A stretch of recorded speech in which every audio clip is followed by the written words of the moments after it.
Welcome, my dear viewer, to Dr. Paul Kebicho YouTube channel. I first of all greet all of you watching me from wherever you are. Easter greetings. And we must understand the reason for the season. To all Christians, I wish you a very reflective moment when you need to ask yourself, what does this day mean for us as Christians? I tend to think it is one of the greatest days in our lives when we celebrate the resurrection of Jesus Christ, the sufferings and the resurrection of Jesus Christ, and the price that he paid for all of us.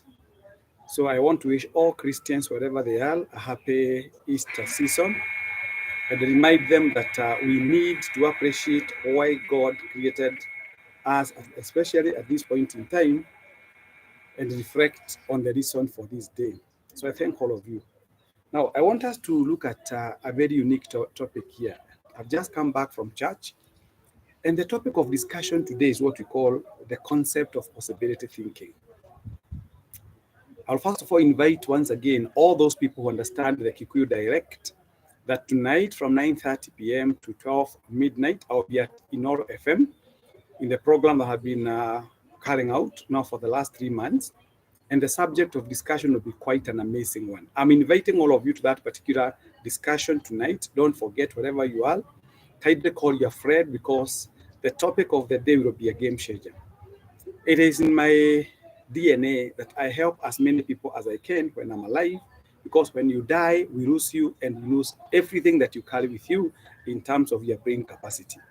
So when we talk about the possibility, or what we call the concept of possibility thinking, it basically tells us that God has given everybody, we all carry with us a seed of success. We all carry with us the possibility of succeeding in life.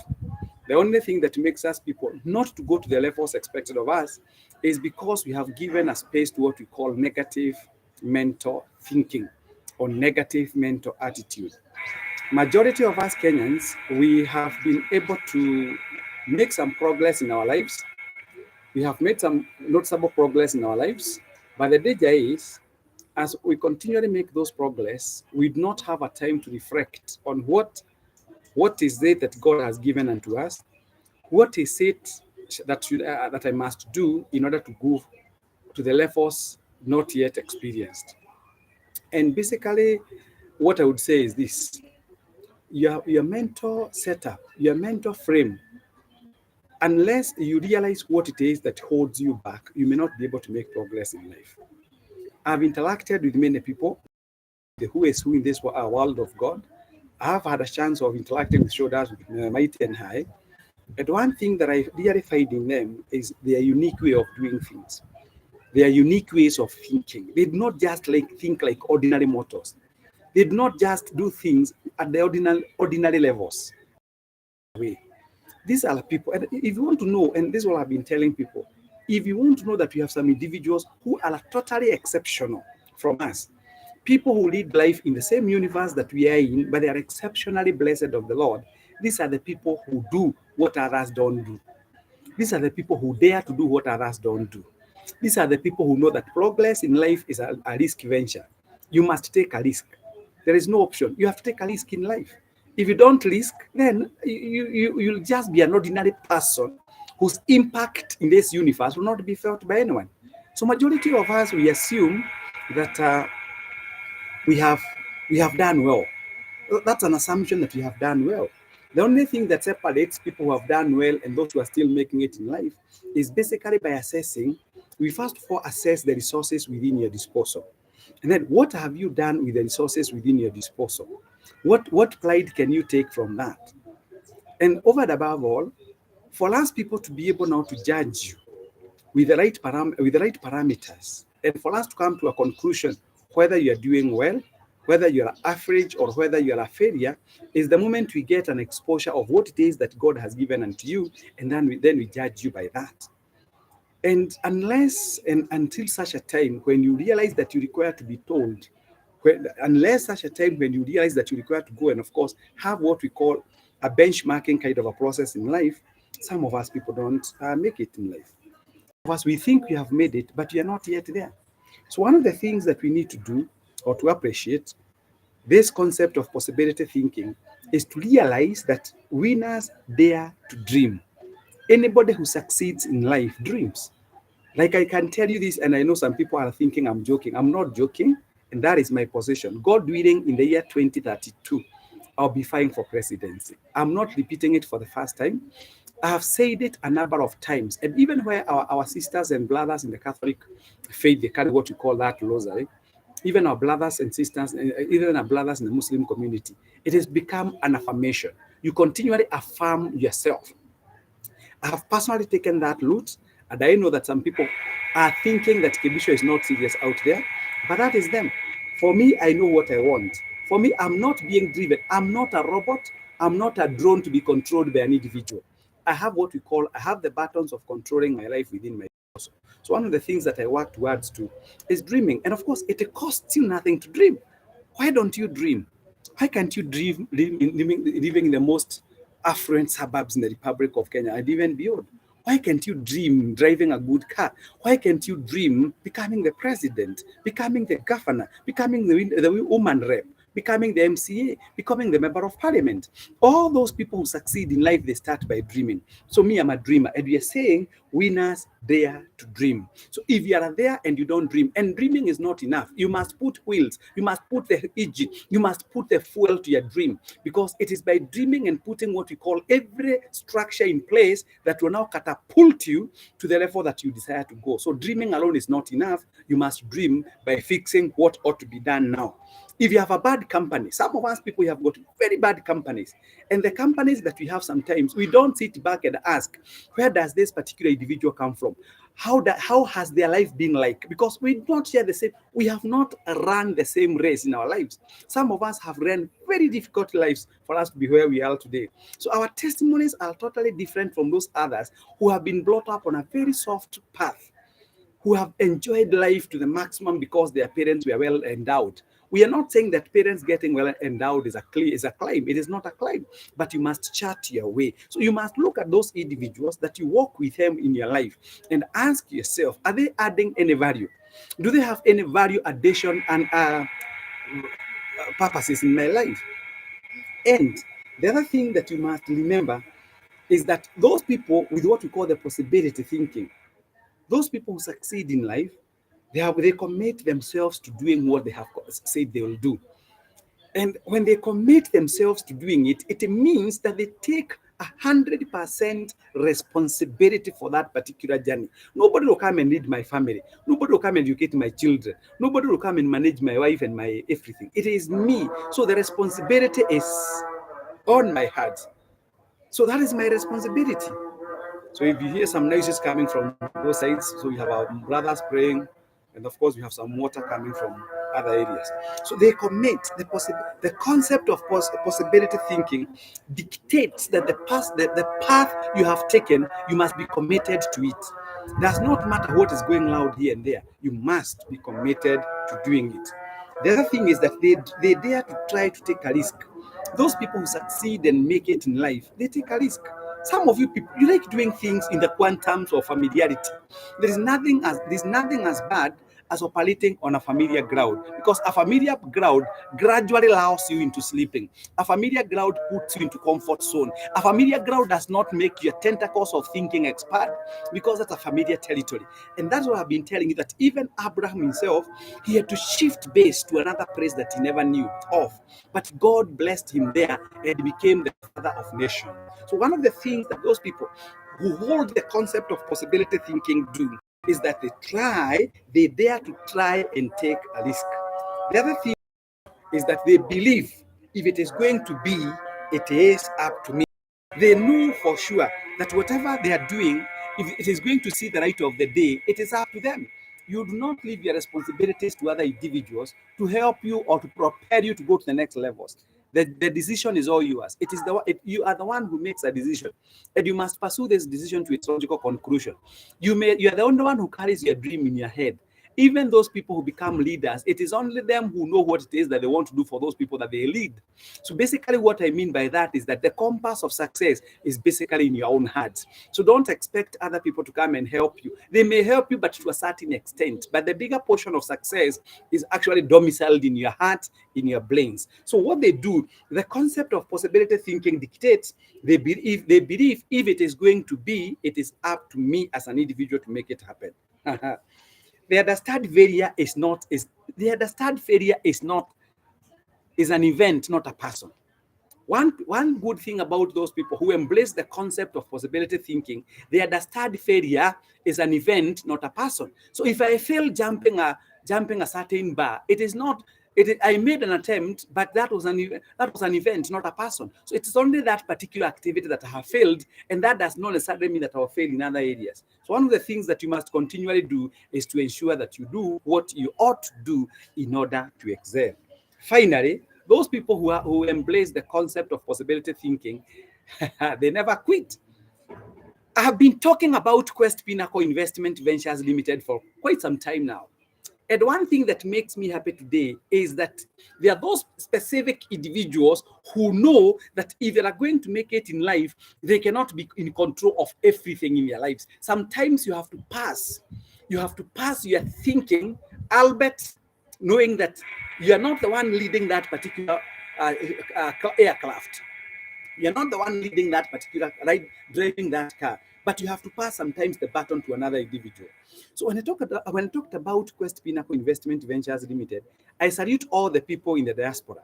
You embraced my idea, you came in a big way, and we are now moving towards our achievements of our dream. And I have made it clear that it is about having faith. It's about saying, I'm going to separate myself from ordinary mortals who think in the same way, who behave like what we call the wild beast, who even as who realize that they live in harmony, they live in numbers, but remember, out of those numbers, there is an individual animal called the wild beast. So even if you are 50 million Kenyans, by the end of the day, you are an individual statistic to the Kenya population census. So the way to succeed, the concept of possibility thinking gives you now the leeway to start asking yourself, whose duty is it to excel in life? It is your duty, not my duty. And I have told you, and I want to repeat this and lay a lot of emphasis on this, that you are the dream carrier. Where do you want yourself to be? The other day, just about 30 years ago, I was a very young Kenyan. I was hardly 20 years. Today, I'm the person I am. The question I ask myself, if God was to give me a chance, having had this experience for this far that I have walked, would I walk the same way? If God gave me a chance to live again, if God gave me a chance to go back to age 20, if God gave me a chance to go back to school, back to Form 1 or back to class 8, with the experience I've gathered for the last 48, 49 years, would I walk the same way? If God was going to bless me with more resources, in the past you have been blessed with resources. What did you do with those resources? Would you use the same resource? Would you use the same way the resources that God had given you a few years ago? Are you comfortable with the way you use your money, the way you spend your money? Would you have the same friends that you have? Would you walk the same path? These are pertinent questions that if God gave you a chance, I hope you understand what I'm talking about. If God gave you a chance to live again, if God gave you a chance to go back to age 30, would you have the same friends that you have? Would you live in the same neighborhood that you're living today? Would you do the same degree that you did? Some of you did degrees that were never in the first place your choice. It was not your first choice, but you messed yourself up.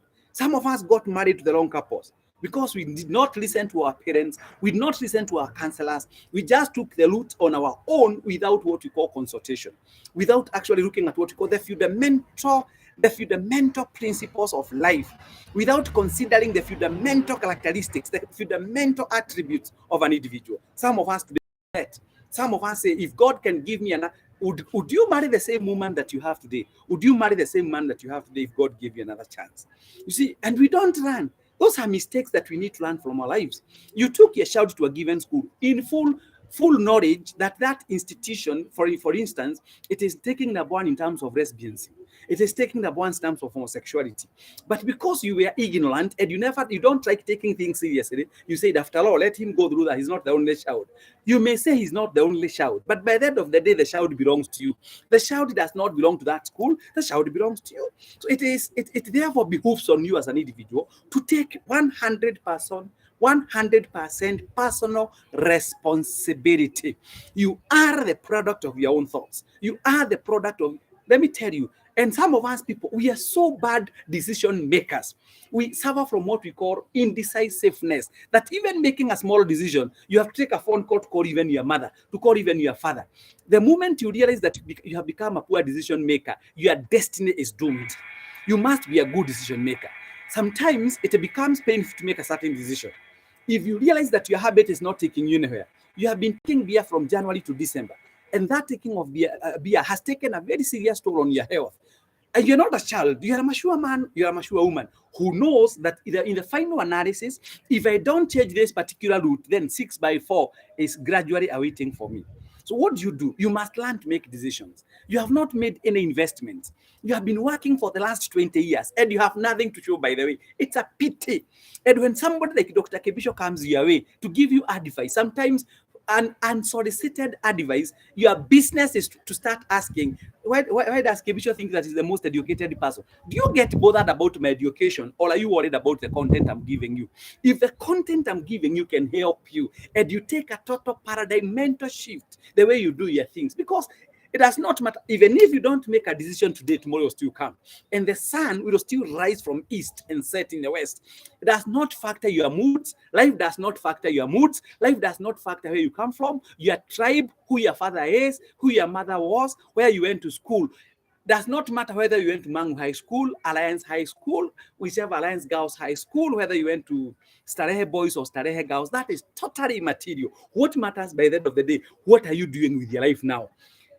That history, you cannot make any difference living on past glory. That was then. Now you're Peter Sidwell. You need to ask yourself, you went to the best school. Yes, we appreciate you that you have the best certificate ever.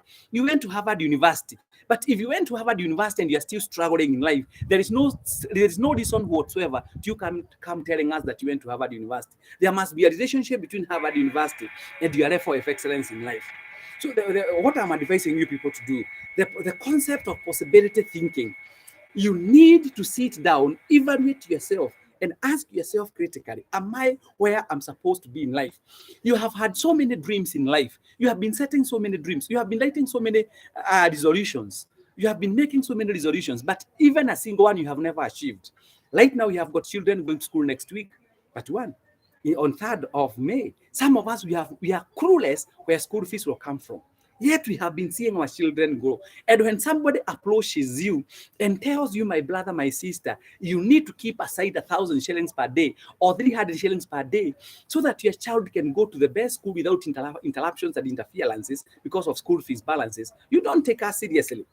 This is just like the way pastors say. You know, you may be 1,000 people in a congregation, but when God comes for you specifically. You individually, you are the one that God comes for. When your time comes to die, you don't die with others. And after all, even if you were to die, all of you in an air clash, God forbid, you die your own death. You have your own life to lead. You have your own family to take care of. You have your tomorrow to take care of. And I've been telling people, today is the first day of the rest of your life. Today, you are only, let me tell you, you can only do as much up to this time. What tomorrow holds for you, you don't know. The only thing that we do is to have faith that God will make us see tomorrow. But then God has given us the ability to think. What are you doing with your life? You have been wasting your time. Every new pub that comes out, you are the first one to get there. So as a matter of fact, you have even been given another name. Once you enter into the pub, chairman. Once you enter into the pub, governor. Once you enter into the pub, senator. When you hear yourself getting those types of other names, know you are a failure. It does not matter how much money you make in life. Let me tell you, there is no much money in this life. There is no much money. Let me tell you, no, there is no single person in this world of God who can claim to be the wealthiest of them all. Because even the ones who are holding the list, the Alexander list of wealthiest people in the world, they have not yet gone to bed. They are still waking up early in the morning to make more money. So nobody has enough money. So the choice that you make is yours. Make a choice today. It pains me because, sorry to say this, and I don't care what you say about me, because people, I can't be you. God created me to be unique. I'm Kebisho, and there is no other Kebisho apart from me. And therefore, don't expect me to think like you. And there is no single time I'll think like you. No, never. We are not, even people, Siamese twins, identical twins, as much as they have got so many similarities, there is still a small distinction amongst them or between them. So one of the things that we must do in life is that you must refuse to be held captive by things that don't add value to you. If you think your friends are not adding value to you, drop them. It is not written anywhere in the Bible that you must be with Kebicho somewhere. Not really. If you think the person bringing you down is your employer at your current workplace, there are so many options at your disposal. Come on, you are not. Let me tell you, life does not offer what we call a platform of. Life does not offer a platform of success without valleys and peaks. And let me say this: every mountain has its peak, and every valley has its lowest. That's how God has created this life. Sometimes you are up there, sometimes. But the most important thing, when you go up there, don't think that you remain there forever. We still have other forces in life that pulls you down. The best thing is in life is know how do you maneuver those situations. You have been married for 6 years and your marriage is in rocks. Why? Because the people that you move with, they have told you there is no point of remaining a good wife, for instance, when others are doing like this. There's no point of remaining a good husband when others are doing like this. I have told you, and I want to repeat this. It is your life. It is not about our life. It's about your life. And I'm telling you this, Mother Nature is not forgiving. Mother Nature is so tough. And Wangari Maathai said this: Mother Nature is unforgiving, and my Mother Nature never forgets. Even our bodies never forget.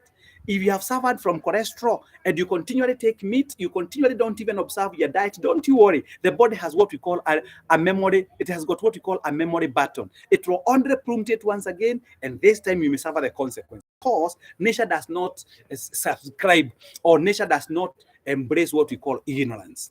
You are there? I have talked about investments for quite a long time.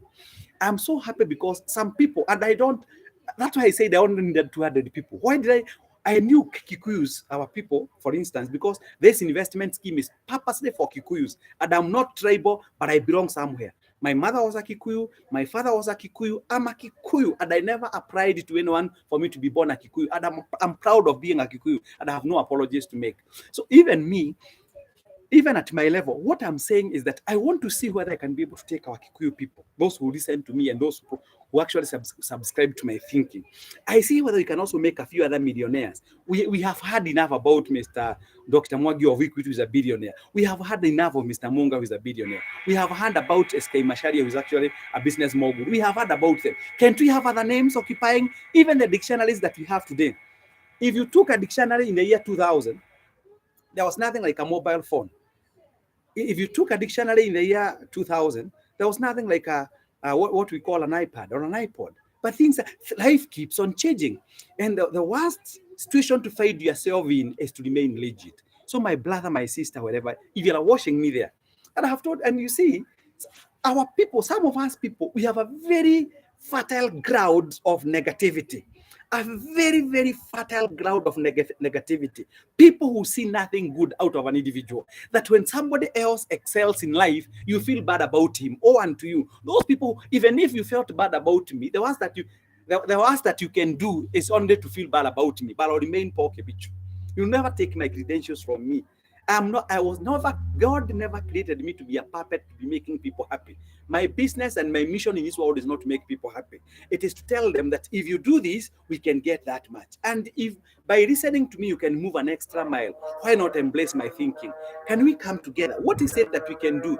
In fact, as a matter of fact, I thank God because there are those people who have taken my words and advices very, very seriously. And I can even see one of them who has written on my page here. I salute you, Madam Fidian Shege. I thank you so much. I am so excited about you. And of course, Francis and yourself, I will not go deeper into that. I want to thank my brothers from Qatar most sincerely. Some of them, the kind of jobs that they do, they tell me because they explain to me what it is that they do as they fill in the forms. I feel extremely humbled. When I see our brothers in Emirates, that is now Qatar, Dubai, Bahrain, and whatever, and I thank God for them. When I see our sisters and brothers from UK, when I see our brothers and sisters from USA, from South Africa, from Doha, from Palestine, from this place called Israel, I feel humbled. And I want to tell you, gentlemen and ladies, don't you worry. There are those who are out there to discourage you, and they're not discouraging you with options. They are only discouraging you so that they may occupy your space in their fertile ground of failure and negativity. If you want to succeed in life, you must know who you are. Self-awareness, know yourself. And remember, when I came to Nairobi, the time I came, there was no brother of mine here, there was no sister of mine here. The friends I have today, I met them. Meeting them does not make me think like them. They have also crowds. I can only pick what is good from them, and I drop what is bad from them. Choices that we make define our destinies. Success is a choice made by an individual. It's up to you. No one will force you. When you were young, as I conclude, your parents used to tell you, go to class, as I can, go to class and study. And you felt as if your parent was actually a bother on you. Today, they are nowhere telling you. Today, the problems you are facing in life, you remember your parents and you shed tears alone. You go and you confine yourself in a small room and you start crying alone and saying and regretting and gnashing your teeth. If only I listened to my father. If only I listened to my mom. If only I listened to my friend so and so. Life could not have been like this. But now you see, the moment you hear somebody saying, if only, this is a victim of conditions and situations. Can we make the right choices in life? Can we take the path that will take us to the more desired destination? And how do you do that? Why, if I tell you to come to my office and you pay 5,000 shillings, some of you people, by very nature, because you think that you're going to make a visualisha person, of course, you can't stop me from being rich. It does not matter how many hours you spend talking about River Nile. It will eventually flow. It will eventually take its water either to the Indian Ocean or to those other oceans. And remember, as you talk about other individuals, they are busy doing better, doing other things that will make them much better, so that you can even have more subject of discussion, but at your own peril. So the choices that you make defines your destiny. Make the right choice. Purpose to succeed, because success is not accidental. Success is well-calculated move. Decision making, muscles get power with use. The more decisions that you make, and let me tell you this as I conclude, the moment you subject yourself to a given condition, then Mother Nature is so good. Those people who succeed, if you look at Eliud Kipchoge, when you are busy snoring in your bedroom, when you are busy eating and what have you, dining and taking all manner of connotations, this guy is so, he doesn't just go and take a cup of tea anyhow. The cup of tea that he takes, he ensures it has the night nutrient. To succeed, you require the night nutrients in your diet. You require the right, and one of the nutrients to succeed in life is that you require a nutrient called discipline. To succeed in life, you require a nutrient called light people. To succeed in life, you require a nutrient called what we call power of decision making. To succeed in life, you must have a nutrient which is called the concept of possibility thinking. Anyway, with those many remarks, ladies and gentlemen, I want to thank all of you for watching me. We will be having another show, and I hope that I have made you people to learn. And before I wind up my discussion, for those desirous of joining the winning team of investment, I thank God. This morning at 4 a.m., I was busy communicating to some guys all the way in Texas again, in the US. And I want to thank all of you. If you're watching me wherever you are from Texas, thank you so much, because you engaged me when I said that the maximum number of shares that you can buy are 625. And the total amount of money Quest Pinnacle is actually, in the next 5 years or thereabouts, we shall be billionaires. We shall be having an aircraft flying from here to Emirates. We shall be having an aircraft flying from here to Ethiopia. We shall be billionaires. We shall be calling ourselves billionaires. At Quest Pinnacle Investment Ventures Limited, this is the home of victors, not victims. At Quest Pinnacle Investment Ventures Limited, this is the home of frontier possibility. At Quest Pinnacle Investment Ventures Limited, here are people who dare do what others don't, because we know life is a matter of decision making, and life is a daring adventure or nothing at all. May God bless you. Once again, to join us at Quest Pinnacle Investment Ventures Limited, drop us your email address before the doors get locked. You drop us your email address either or through my mobile number or through WhatsApp. My cell phone number, which will come to me directly here, is 0722 633 021. 0722 633 021. Please drop your email address there. We'll be able to send you the membership application form, and of course the terms.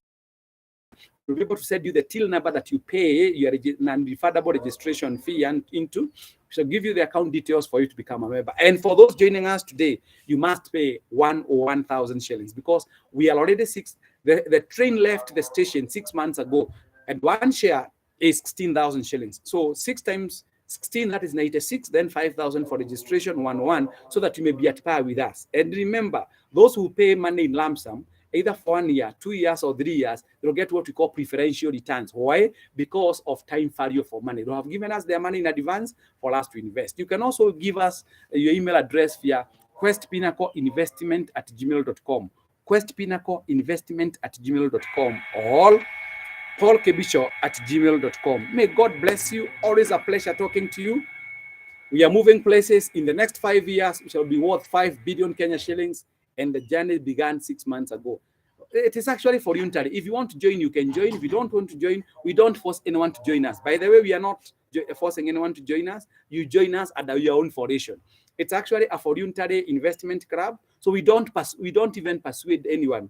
It is up to you to decide where do you want to be in the next few years. What have you done with your 10, 15 years? If you want to now start consolidating the gains, financial gains in your life, you have no option but to join us. Thank you so much. Always a pleasure. Thank you for those who have written their remarks there. I salute you so much. I can see Sir Ken washing you, Daktari. Thank you so much. Firian Chege, thank you so much. We appreciate all those others who have been watching us. May God bless you, and I wish you a very, very reflective Easter holidays. Shalom, shalom, shalom. God bless.